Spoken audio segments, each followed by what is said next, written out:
It's Friday 10th of May and we're on a plane with lots of the children and grandchildren of the boys who survived the Holocaust.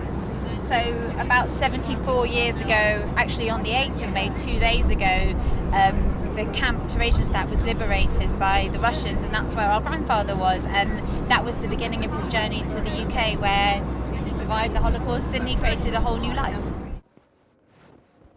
We just kind of, you looked at the picture and like, what was he thinking, and there's no way in his wildest dreams that he would believe that 70 odd years later his three sons and grandchildren would be here to mark that. Actually, the front row, our uncle, his brother, is also here. Incredible. So my grandmother is a Holocaust survivor, and she's absolutely the hero of our family for all of us, me, my sister, and our younger brother as well. Just the strength that she exhibited to be able to survive the Holocaust and carry on and create a life in America in our case, but really just even footsteps all over the world and connections and different people that she met. What they went through and how they survived and just got through anything. It means so much to be here. I can't even put it into words. It's just to see everybody, and it's a victory. I mean, we won. I hate to say it like that, but we won. And I'm just so thankful and so happy to be here. We moved to America before I was born, so I should say they moved to America. I'm a first-generation American citizen. And any chance they got for any celebration, we would hop on a plane and come to England for the weekend to celebrate a bar bat mitzvah, to celebrate a wedding. My uncle still lived in England, so I felt very connected to these people, and it means so much to be here to join with this group of people that feel like family, even though we never see them, we never talk to them, half of them we don't know, and yet I feel more comfortable and more familiar with them than I do with probably people I've known almost my whole life. I've met wonderful people on this trip. I've met people that I'd never known, and immediately upon seeing them had an absolute bond with them. It's absolutely fabulous to be amongst and with all these people. So I'm sitting here very proudly with Maya's legacy. I have my daughter Nicola, who's now living in Israel. I have Jodie, who has two sons, our grandsons, Jake, who's not in the picture at the moment, and Jessie, who's 7 months old today. I have Lauren and I have Natasha. I've got two sons-in-law, Danny and Mikey, and I've got a husband, of course, thank God. And I'm so proud to have Maya's legacy here with me. And we're lucky that my girls knew my dad and will have memories of him that will stay with them forever. I'm very proud of being here with the survivors, whoever is left. There's not many of us left now, but I'm very, very, very proud. And I thank God that me being nearly 90, that I can come here and be with those people, going there tomorrow morning, having a picture done. You know what? There's something, which I never thought I'd be able to do again. My father never wanted me to visit any camps while he was alive, which was something that I respected. So my trip to Auschwitz happened a few weeks after he passed. My trip to Sachsenhausen was last year, and now this trip to Theresienstadt is probably for me the last piece to have a look at. That this is where he was before he arrived in England. My name's Stephen Full. I'm the son of Stanley Full, formerly Salek Falloneur. He was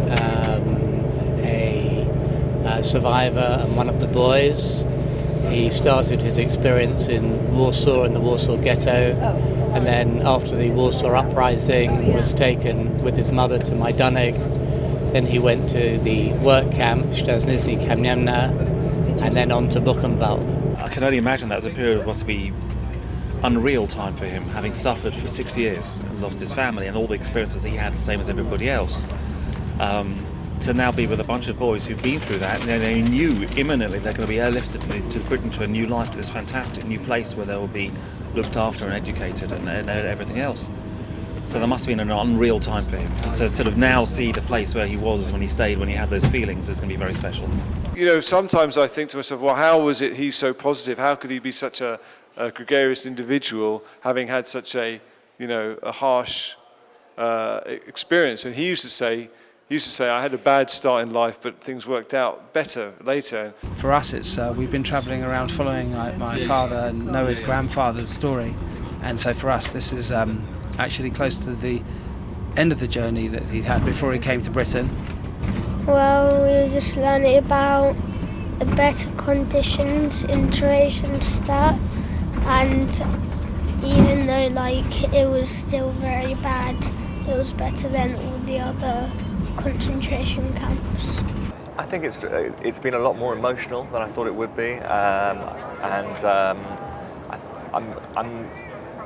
half looking forward and half apprehensive about going now to Theresienstadt, because I know that was the place where he was liberated from, and I've never been there before. But I'm going with my children as well, and again, it's an important act of defiance, I think. I'm here with my wife and my 2 children, Benjamin and Samuel, who were named after my father's brothers, Benjamin and Samuel, and that's a testament to life and hope. We're here to remember and celebrate their liberation, but also remember that there's a real political importance of being living testimony and memory to those who died in the Holocaust, especially when you've got far-right and fascist governments on the rise. My father was Krylik, who all weekend people have been coming up to me and telling me I look like him and saying wonderful things about him and how much they miss him. We're now in Theresienstadt, and my father was on a 20-day death march from Remsdorf. He was on a train for 5 days and the railway track was bombed, and then he walked for 20 days with no food, and he chewed the bark off trees and ate the grass and ate flower buds and leaves, and unbelievably somehow managed to get himself to Theresienstadt here, where he collapsed. Yeah. And he was in a hospital for 3 days, and he slept for 3 days, and when he woke up it was the 9th of May and 1945. And the Red Army had liberated. The camp had been liberated. Being here with 2nd and 3rd generation, 4th generation, it's extremely heartwarming. It's just wonderful. And for me, knowing that the 45-8 Society legacy is evolving, developing, and we'll be back here in 26 years' time for the 100th anniversary, and we'll take the photo again. And in the meantime, there's lots of work to do to get over those messages and to celebrate life.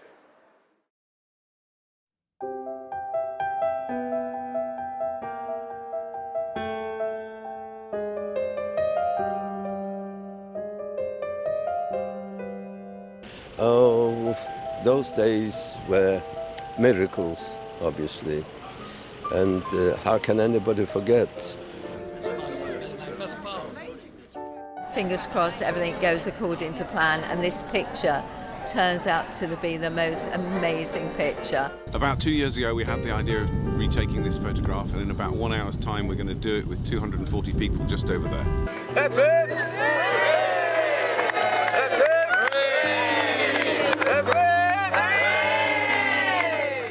They are our true heroes. They are the people we should be looking up to. They've been through hell and they're smiling. They've come back and they've built their life and they're smiling, and it's just really important to remember.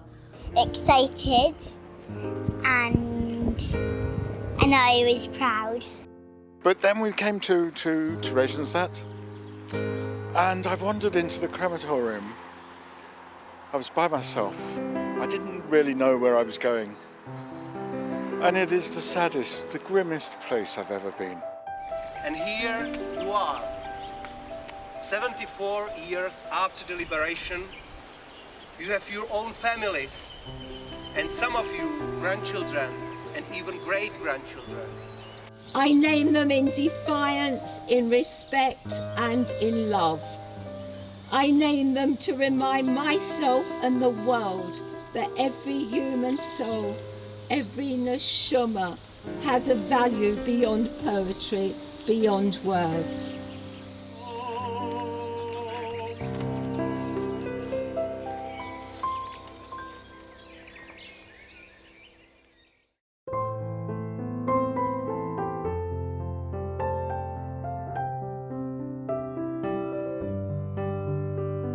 I never expected to be here. I didn't know about Prague, I didn't know about liberation in the truest sense. I've done research over the last 3 years. It's all culminated in this weekend for me, in a way, because I now have a backstory that I didn't have, and I've researched very thoroughly, and I've gone on that journey to discover my father's past. And in a way, I've been brought together with a family, and there is a bond like no others with this group of people. And I'm very acutely aware that the future is down to us and the third generation, the fourth generation, and so on, to keep that story alive. And by being here today and having the press and having the photographs and feeling what it's like to stand on those steps, shoulder to shoulder with other people whose families have gone through that experience, I think is a monumental moment. This is really special and very memorable for us because it connects our father's past with our present and the next generation's future. So it links us all together. It's a chance to reconnect with other people who have had the same situation as us, and other people whose family history is the same as ours, and that's quite rare. This is probably the first real place that my father saw when he was liberated from Theresienstadt in 1945 in May. So to come back here with my family, being second generation and third generation, is an amazing experience. But more importantly, you know, he's here with me in my heart. He's here with me in my soul. He's in my family's heart and soul. To Prague, I've brought my grandpa's necklace, which I've been waiting to wear it when I came here, so that I could have something in this picture that he used to wear every single day. It was delightful to be with my crowd. There's not many of us left, but there are a few, and we always consider ourselves as brothers, like a long-lost family. So when we see each other, we always have got something in common, and we do appreciate each other. I went to visit him a few times. It feels like a massive honour to be here, because without my grandpa I wouldn't be here. He went through a hell of a lot. He was the most amazing man. I remember him very, very well. He was a big inspiration to me and still is. I still think about him every day in everything that I do. He comes into my thoughts a lot, because I know that what he went through, everything else seems easy. My grandmother passed away 2.5 years ago, and being here in her stead is so important. The Boys really is a family, and being able to be part of that is just, it's a really, really special moment. It's just so incredible for me to be here. First of all, to be where my father was 75 years ago after having just survived the Holocaust. And here he was about to go to his new life in England. That's such an incredible thing to see how life is so different now. My father had barely survived the Holocaust, and now here we come 75 years later, and I came with 3 of my 4 children, and life is so wonderful, and just to see how we've made so much progress since then is just amazing. And also I feel it's important for my kids to be here to continue the legacy of the story of their grandfather and the Boys. About 2 years ago we had the idea of retaking this photograph, and in about 1 hour's time we're going to do it with 240 people just over there. It's good, we're setting up, we're excited, it's a bit cold, but we're going to get there. And everybody's very, very excited about it. I can hear you!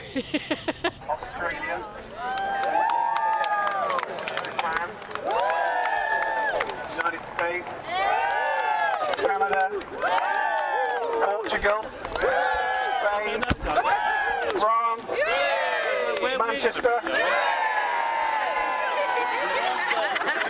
Yorkshire, London. What have I missed? Israel! Italy! Brighton, of course. Okay, give us a minute, we're nearly there. Okay, we're going to stop now, and we're going to have a little check. Good morning.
today has just been beyond our wildest dreams. To actually take part in the photograph was just amazing.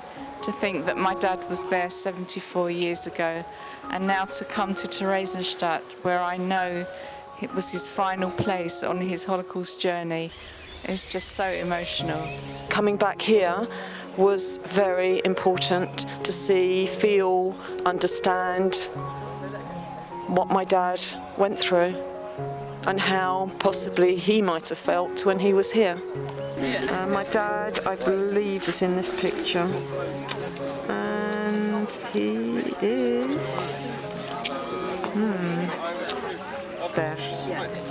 I only found out that my father was one of the boys last year by kind of accidentally seeing a show at the London Jewish Museum, and that started a little bit of investigation, which ended up me buying the book about it and then making a few investigations and meeting the 45 Aid Society, having the reunion last year. And I thought I wanted to be here as part of this to represent the family, which I think is an important thing to do, to make sure that this is properly remembered and when you get a proper feel for what happens to him. And you know, I found out lots of things already from this trip which I didn't know before, and so that's important. I found it very emotional, very moving weekend. The high point was the photograph, reproducing the photograph at 8 o'clock this morning. That was joyous. But then we came to Theresienstadt, and I wandered into the crematorium. I was by myself. I didn't really know where I was going. And it is the saddest, the grimmest place I've ever been. There were ghosts in every corner. And then we said Kaddish outside, and birds were singing. There were trees. And it felt to me, that's what this weekend was. It was a triumph of life over death. There is a responsibility that we carry where in the most inhuman and unconscionable situations that our father was in, he survived. And here we are today, and whatever else is on our plate for human kind of life burdens that we all carry, you know what, it pains into insignificance. So in some ways I think we carry the burden of survival to make sure that we honour that strength, honour that belief, honour that future. This is my dad on the far side of the picture. I'm supposed to look a bit like him, but he would be so proud of the children and the grandchildren and the legacy that they left behind after all the terrible years that they suffered. They came over and they built lives for themselves. They married, they made businesses, they had children, and against all the odds, they survived and they succeeded. Out of bad came good. Yeah, yes. You're a survivor.